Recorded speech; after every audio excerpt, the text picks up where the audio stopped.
Hey everybody, it's Adam, live and in person for you. Hey everybody, it's Adam, wonder who he'll interview. Call me Adam.com. Hey everyone, it's Adam, and I am back in the closet where I conduct all of my video and podcast interviews. And today, I am so excited to once again be speaking with Marc Summers and be featuring him as part of my new podcast season entitled My Entertainment Idols. As the host of Nickelodeon's Double Dare and Food Network's Unwrapped, Marc has certified himself a place in television history as he helped put these two networks on the map. With a storied career, Marc is bringing it all to the theatrical stage in his new show, The Life and Slimes of Marc Summers at New World Stages, written by Alex Brightman and music by Drew Gasparini. And for those of you who don't know me, my name is Adam Rothenberg, and for the past 15 years, I have been going behind the scenes with celebrities from the worlds of film, television, theater, and music on both my entertainment platform, Call Me Adam, and its podcast, Bearing It All with Call Me Adam. With over 1,500 interviews under my belt, I make my guests feel comfortable and at ease, which allows them to talk about life behind the curtain. So without further ado, please welcome Marc Summers. Hi, Marc. How are you, Adam? How are you? I'm alive and well. I'm trying to take care of my voice. You know, I'm not used to doing 7 shows a week, and the wear and tear is quite remarkable, quite honestly. Yes. Well, you do a fantastic job in the show. I'm so happy I got to see it a few weeks ago. Thank you. You're welcome. And I will do everything I can to help you preserve your voice. You know, I took voice lessons at one point, and I know I'm speaking from the diaphragm and doing everything right, but I guess 90 minutes of constant conversation wears you down a bit, you know? Yes, it definitely can have an impact. So I have to start off by saying the show is so much fun. It is filled with a lot of heart. And from the moment I walked into the theater, I was transported back to my childhood of my days watching Double Dare. And I just think it's brilliant how you staged the production as part memoir, part game show. So my first question is, why was it important to create this dichotomy of having the show part memoir, part game show, and infuse the games throughout the production? Well, you'd have to give the credit to 2 people, Alex Brightman and Chad Rabinovitz, our director. I had this dream many moons ago, and I was doing Grease at Long Beach Island, New Jersey, and I was playing Vince Fontaine, and that's where I met Drew Gasparini. And we got into a conversation, and then he introduced me to Brightman. You know, this is 11 years ago now, I think. And we just kind of hit it off, and I mentioned one day that I would want to do a one-man show someday. And so I took them out to dinner for a year and a half, and they just asked me questions about show business. And I have endless stories that have been around. You know, if you're around long enough, you just meet a lot of people and go through some crazy things. And they were taking copious notes. And after almost 2 years, they handed me a script and said, here's your one-man show. And I went, okay, now what do we do? And they had just done a show at a place called Bloomington's Playwright Project in Bloomington, Indiana.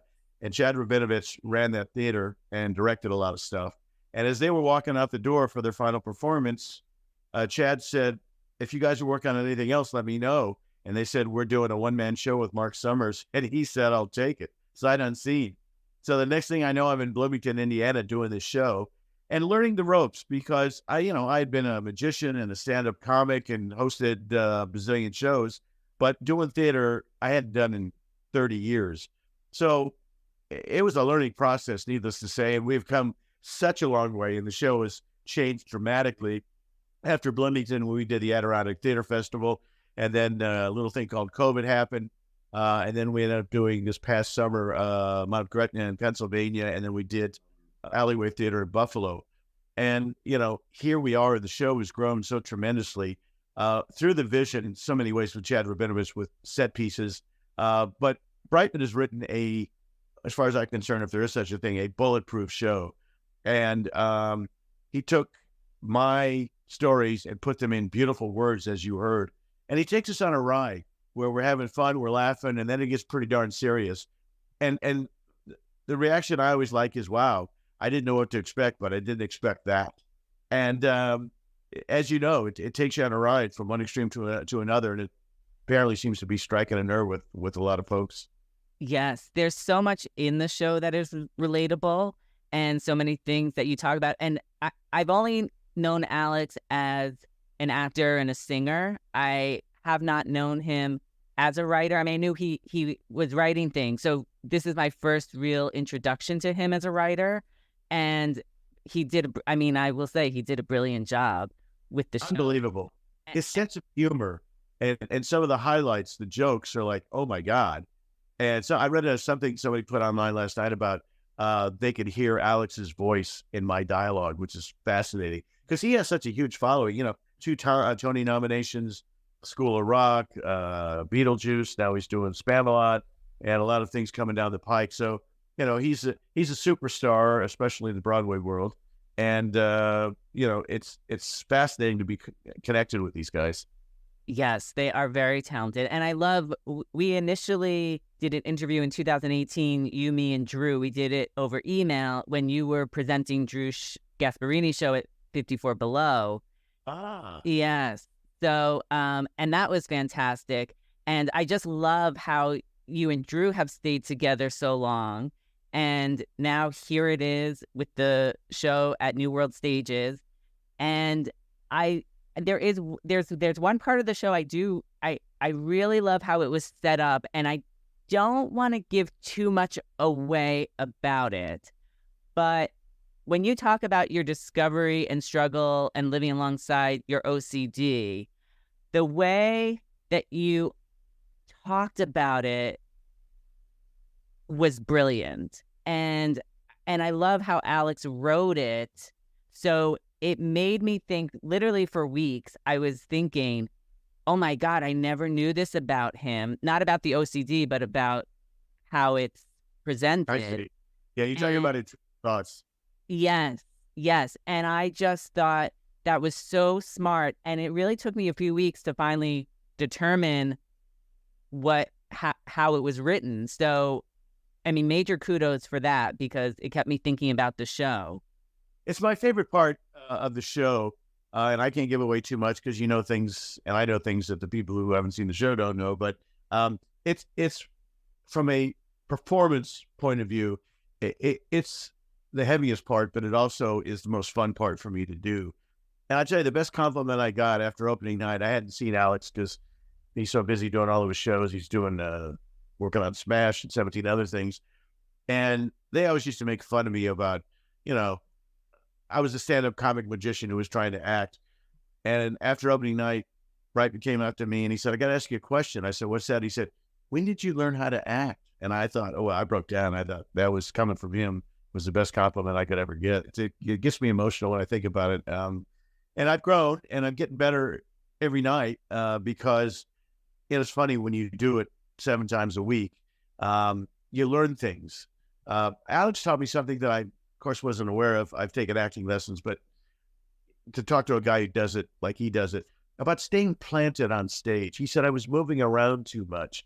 And he said, when you plant yourself on stage, it shows authority. Now, I said, wow, I never knew that. And son of a gun, the next night I did what he told me to do. And there was a whole different feel from my perspective. And I think the show performed better as well. So each night, you get an education. It's fascinating. Wow. And you did mention, while the part of the show where you talk about your OCD, it's hard and it's most fun. What makes it so hard to talk about for you to relive it each night? I'm an emotional ball of jelly, generally, but especially during the show, I am. When my wife was here for 10 days, she saw it 3 times. It was like so hard to get through because she's so much a part of the program. I don't know, I just, this whole experience of getting the opportunity, the way this whole thing happened when we were playing Buffalo, New York. And one night, Steve Edlin, who was the director of the Mrs. Doubtfire tour, came and saw our show. And he came to talk to me afterwards, and he said, have you ever thought about doing this in New York? And I said, sure, all the time, but I don't know anybody in New York. And he said, well, you do now. And he called the Schubert organization, who called me the next day, put me together with Lisa Dozier-Shackett, who's our producer.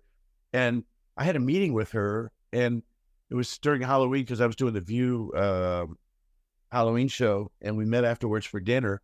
And I just thought we were having a preliminary meeting. I had no idea that she wanted to do this. She just wanted to do it, and she wanted to do it. And I said, well, okay, well, if we do this, when? And she said, well, there's a particular theater that I want. It won't be available until probably July or August. And I said, okay, fine.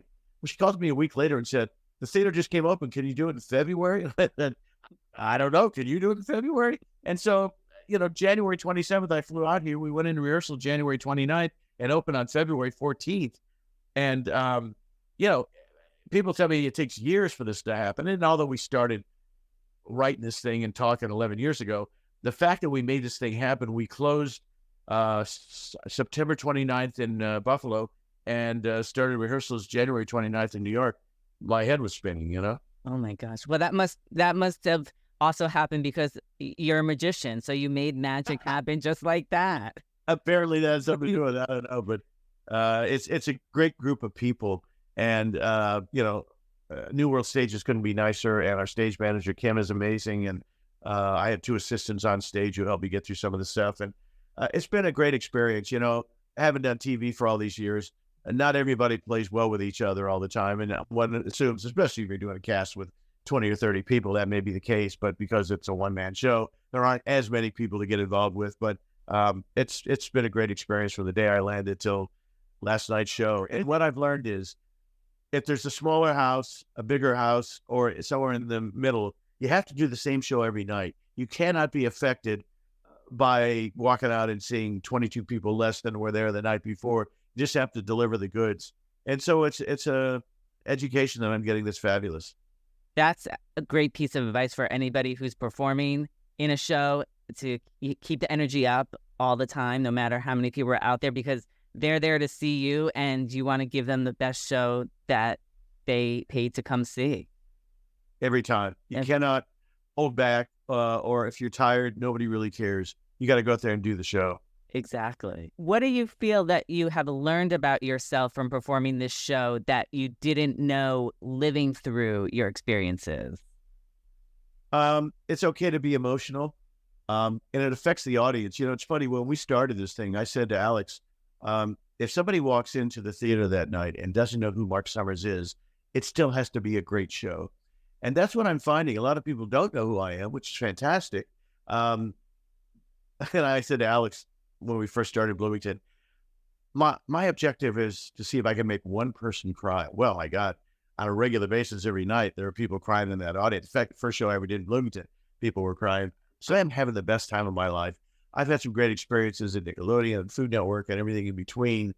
But this might be the most exhilarating, exciting, experience I've ever had in the entertainment industry. Wow.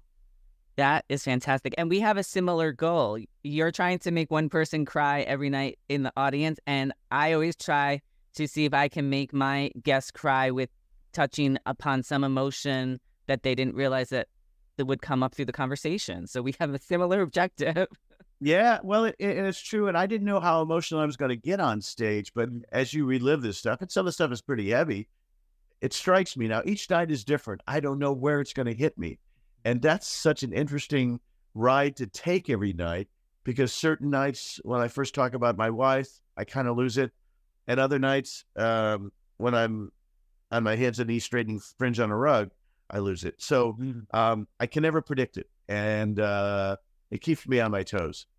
That is so interesting to hear, that you get emotional in different parts depending on the night. Maybe it has something also to do with the energy of the audience, maybe what happened in your day. Could be all those things. Yeah. At age 72, I'm still learning. Well, that is great. Hopefully you never stop learning. How do you allow yourself to get messy these days without reverting back to old habits? Good question. When I got sort of outed on my OCD on live national television when I was hosting a show on Lifetime, I met a doctor, Dr. Eric Hollander, and he got me involved with many sessions at his office initially. But there's something called cognitive behavior therapy, and what it is about retraining your mind to be able to cope with these issues. And, the OCD rulebook changes on a daily basis, no matter who you are. And what bothers me today may not bother me tomorrow. And also, OCD shows its way in different people in different ways. So we say, and I say at the end of the show, I'm not cured and I never will be, but I've learned how to handle things better. And I always say I'm like 82% cured. And I'm able to use the tools that I learned from Dr. Hollander to apply those things that bother me or sort of get in the way of my life. And I'm successful most of the time. And so that's been good. That's wonderful. It's great that he has given you some tools to help you through, to live alongside it. 100%. I was on medication years ago. I haven't been on medication in probably 20 years now, because I've learned how to cope with it. And I didn't like the feeling I had when I was on the medication. I kind of felt lethargic and didn't feel I had the energy. And so I'm glad I'm off the medication, but I'm glad I have the tools to know how to deal with things. Interesting that you say the OCD presents itself in different ways on different days. And then there's also different days where you said that you experience different emotions at different points throughout the show. So it's almost like you never know what you're gonna be feeling on a day-to-day basis. Yeah, and it's interesting when I'm backstage and I'm getting ready to come out, I kind of have a conversation with myself saying, I wonder what's going to happen tonight, because I can't control it. And I don't know. I guess that's part of the fun of doing a live show. How do you prepare for the show each night? How do you let go of what has happened of your day? There's different things happen to different people throughout your day as you're going through life. How do you let it all go and get yourself centered for the show? I learned years ago that the best thing for me are taking long walks. I've taken walks in Tuscany and Umbria where I walked 70 miles in 6 days. I did Portugal not too long ago where we did 60 miles in 5 days. So the minimum I allow myself to walk on a daily basis is 5 miles. And where I'm staying is exactly 2.5 miles from the theater. So when I walk down, I get caught up in the energy of the city and just observe people. And when I get to the theater, it gets me energized. On the same token, at the end of the night, when I walk back home, it calms me down. It's dark outside. There's fewer people. And so the key to me is walking. If I don't get a chance to walk down and back and more during the day, I don't know that I'd even be able to do this. The power of walking. Yeah, it really does make a difference. For me, it does. And I recommend it to people because it kills 2 birds with 1 stone. It gets me mentally prepared, but it also keeps me exercised. Now, in addition to everything you have gone through, you have also triumphed over cancer. Yes, sir. So how do you look at life differently now? Well, you appreciate it, I guess, for 2 reasons. One, I started off, I was in chemo for 2 years. I was good for 8 years, came back, I had chemo again, then it came back a year later, and I was in something called immunotherapy that didn't work. So I'm on pills on a daily basis now. And, we never know how long we're going to be here at 72, like a few more years, but who the heck knows? And I just appreciate my family. You're going to break me up here now. Learning about people, discovering new cuisines. And so you appreciate almost everything when you've, the OCD and then the cancer. And then I was in a car crash where I broke every bone on my face. And I'm kind of the luckiest man in the world that I've been able to overcome some of these obstacles. And for those of you who are not aware of Life in Slimes, it is about overcoming obstacles and talking about the fact that some people hit a wall and they don't know how to go around it or over it or around it, through it. And then they retreat and pretty much don't enjoy their day-to-day lives. And I figured out a way to go through that wall. Sometimes it's not as easy as I want it to be, and it takes longer than you want it to happen, but it's a learning experience. And I can't imagine getting up every day and hating my job. I always felt that I've never worked a day in my life. I've just had the best time, even from the early days of doing stand-up comedy and doing magic shows for kids or whatever. It's all been fun, I can't believe that I get paid to do what I do, You're very lucky. You do it very well. I have been a fan of yours since Double Dare. And when you had your talk show, Biggs and Summers, I used to watch that. So, wow, you've been around for a long time. Yeah, yes. I have. What is something that you have done post-cancer that you wouldn't have done before your diagnosis? Wow. I guess take chances. You know, like doing the show is taking a major chance. And although I was able to get through those walls, I was hesitant. I'll tell you two quick stories. They brought Big to Broadway, and I got the first call. They wanted me to play the lead. And I took voice lessons and prepared. And the day of the audition, I didn't show up. And the producers really went batshit crazy on me and said, "What's the deal?" And I said, "I'm out of my element." Fast forward the tape, and this is a way long story that I cut down. I met Mel Brooks, and Mel Brooks and I had a long conversation, and I told him that I loved the producers and was obsessed with it and had seen it at that point like 25 times. And he said, "Well, you look like Bloom." And I said, "Well, coming from you, that's the greatest compliment ever." So he said, "I'm doing the show in Vegas. Do you want to audition for it?" I said, "Yes." So Mel Brooks set up an audition for me to audition for the producers when it was being done in Las Vegas. And he gave me the voice teacher to go to, and I took the voice lessons and sang "I Want to Be a Producer" in my head and got it all set. And the day of the audition, I didn't show up. And when I ran into Mel afterwards, he looked at me and goes, "Really?" And I said, "You know what? I was out of my element." So twice I've had an opportunity to do theater, and twice I walked away from it. I don't walk away from anything anymore.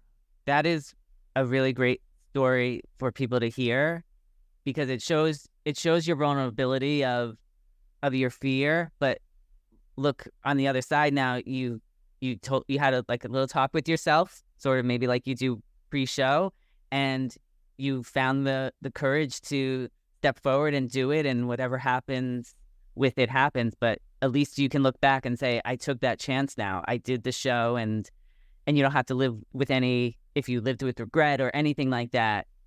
You know, you've finally got the courage to take that chance. And the first night in Bloomington, Indiana, for the first preview, I walked out on stage and couldn't remember a word of the show. So Chad, our director, said, "Okay, audience, Mark's first time, let's do it again." Happened to me 3 times. I watched it, couldn't remember a word. So he said, "Folks, we're going to take a little break here." And he took me backstage and he goes, "You know this. I know you're nervous. I know you haven't done it in front of a live audience. We've been doing rehearsals, but you can do this." And on the 4th time, I did go out and do it. And so that fear of I'm not good enough, I'm not funny enough, I won't remember what I'm supposed to say, just all those things beat me in the head. And so when I think about starting this show in Bloomington 8 years ago to where I am now, I've grown by leaps and bounds. Wow. That's incredible to hear. Because I'm sure someone, especially like me growing up, see you on TV, and just to now hear you say, I have those struggles, it just makes you so human. And so it's nice to hear that there's vulnerability. Because when I watch you on Double Dare, it's like, oh my gosh, look at it, it's seamless. And Well, that's where I'm in my best element. People talk to me all the time now because we do 10 minutes of Double Dare in the show, and people say, "Wow, you go right back into it," And when they were writing the show, and they said, "Do you remember the rules?" And I said, "Do I remember the rules? I'm going to ask you a question if you don't know the answer." I've been doing that for so many shows; it's in my head, it's embedded in me. So trust me, you don't need to put that in the script. I know that for it. So it's fun. It's all fun. You get to do what you do and enjoy it. Obviously, I'm the same way, and I just hope people from our show and from this conversation realize they can accomplish anything. Just don't accept the word no, and you'll be fine. Yes, that is great advice as well. And I have to say, I love, one of my favorite parts of the show is where you get to go on stage and do the physical challenge and answer trivia questions, and the fact that you're the one doing it, asking us. So I got to live out my Double Dare dream by coming up on stage, and I have a full confession to tell you. So before the show starts, I just want to let everybody know, audience members can put their name into a bowl, and during the show, names get picked out of the bowl to come up on stage to participate in a physical challenge. Well, my boyfriend's name actually got picked, and he didn't want to go up on stage, but he knew how much I wanted to. So he said, "Go up on stage as me and do it." And that's what I did. I came up, I used his name, his profession, where he worked, and it was incredible. That's brilliant. That's hysterical. I love that. See, there you go. You figured out a way to get on it, man. That's Yes, great. yes, and it was fantastic. Oh, nice. So I'm so glad to hear that. thank you. So I do know I have to start wrapping things up very shortly. I just want to finish two questions and then just move into a quick few questions about Double Dare. But Sure. since this season of my podcast is called My Entertainment Idols, who are some of your entertainment idols? Well, growing up, Johnny Carson was a huge idol. And he started off as a magician, and I kind of patterned many of my things in my life after Johnny. Certainly a lot of stand-up comics. Dave Letterman, and grew up in Indianapolis, and I go back to Dave from those years. Robin Williams was quite amazing. Theater-wise, I mean, certainly Brightman. Nathan Lane to me is phenomenal. Everything I've ever seen him do, I'm blown away by. So he definitely would be one of those people.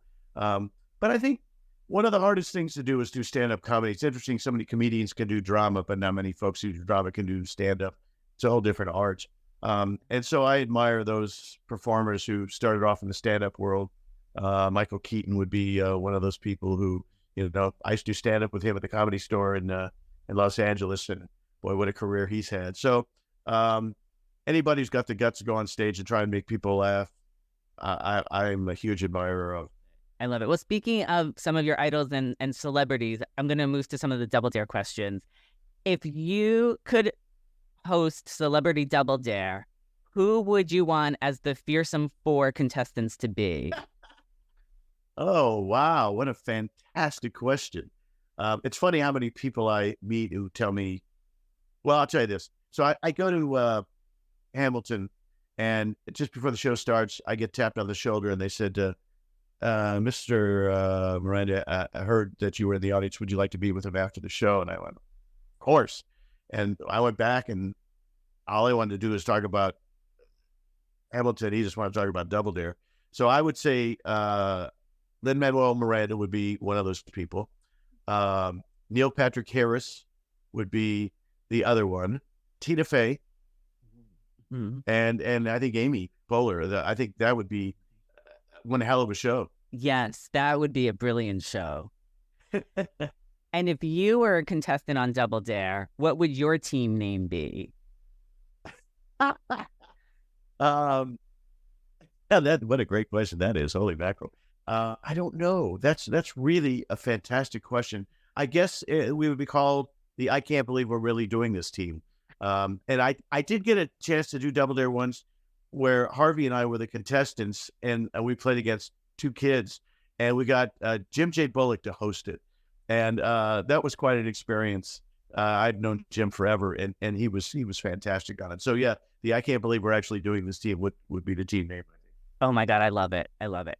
Well, I do need to wrap things up. So I do like to end my podcast playing off of the title, which is Burying It All with Call Me Adam. Now we've talked a lot today, but if you could bear it all and reveal something about yourself that you haven't told anyone, what would you share with me today?